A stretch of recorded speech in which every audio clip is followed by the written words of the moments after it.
After 3 weeks of the Summit Athletic Conference football season, Bishop Dwenger sits atop the SAC standings, with 5 teams tied for second place. This is shaping up to be one of the most exciting races for the SAC Victory Bell. The Kelly Automotive Group is proud to sponsor the SummitCitySports Top 10 Players of the Week. Coming in at number 10 is Bishop Luers kicker Carter Drake. He was a perfect 5 for 5 in PAT attempts, so it was no surprise when head coach Kyle Lindsey set the junior up for this 29-yard game-winning field goal over Homestead with 3.4 seconds remaining in the game. The game is over, no more clock, 38-36. The Knights win on the last play of the game. Collins down the middle, into coverage, intercepted by Lincoln Lance. Lance with the pick. At number 9 is Carroll's Lincoln Lance. Feeding off the Chargers' momentum, Lance picked off the Legends' offense for not 1, not 2, but 3 interceptions. And never giving up on the play, he strips the ball away from Northside after this blocked field goal. Here on the near side, I think Carroll's got it back. They do. And look who is around the football. He is always around the football on special teams. It's Lincoln Lance. Homestead quarterback Jake Archbold put the Spartans on his shoulders in the second half comeback versus Luers and comes in at number 8.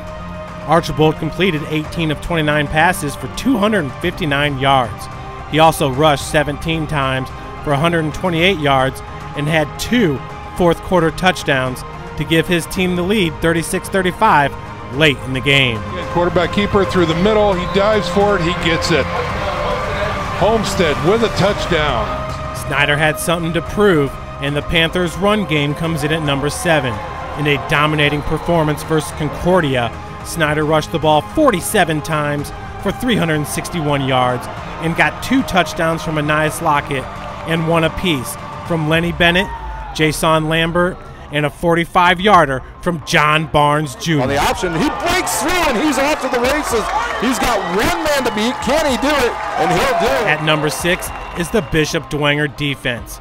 The Saints have contributors all across the board on both offense and defense. And on this night, Hayden Ellinger, Sam Obergfell, and Devin Tittman each had 2 tackles for a loss, as Dwenger totaled a staggering 18 tackles for a loss in the win over Southside. Fakes the pass again, and he's sacked. Northrop has been fun to watch, and Davion Berry comes in at number 5. To Berry, Davion Berry, he's gonna break it. Can they catch him? Purnell trying to get to him. Look at Ronald Elliott and can't get to it. The senior wide receiver hauled in 9 catches for 140 yards and 2 touchdowns.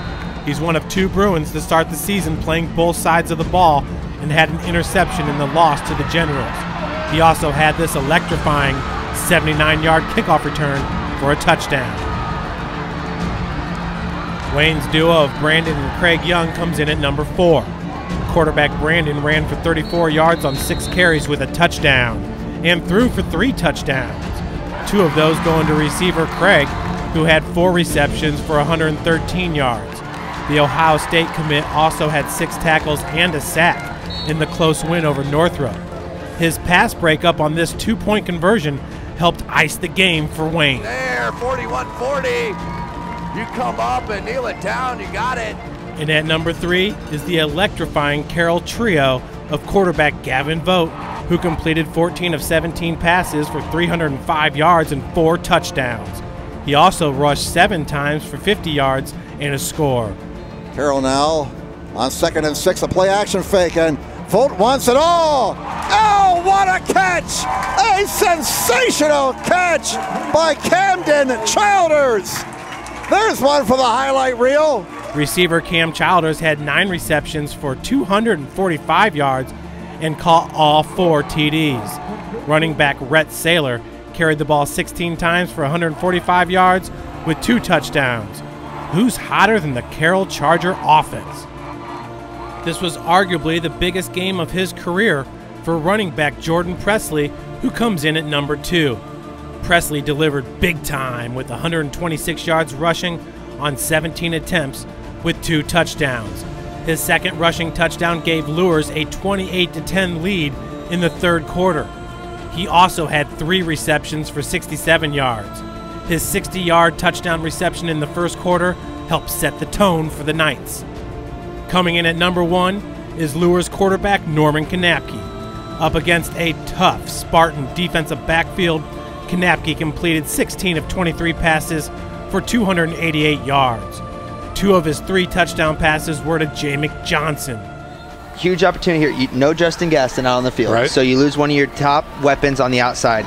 You have Josh Dippold, who has been shown that he can make plays. Jamick Johnson is a highlight reel waiting to happen. You got Jordan Presley in the backfield. So there's opportunities here, and you don't need it all in one play, but you have to find success early in the downs. And with 2 minutes and 34 seconds remaining in the game, Kanapke guided his team down the field, completing 6 passes in the 2-minute drill, setting up the game-winning field goal in the 38-36 upset win over Homestead.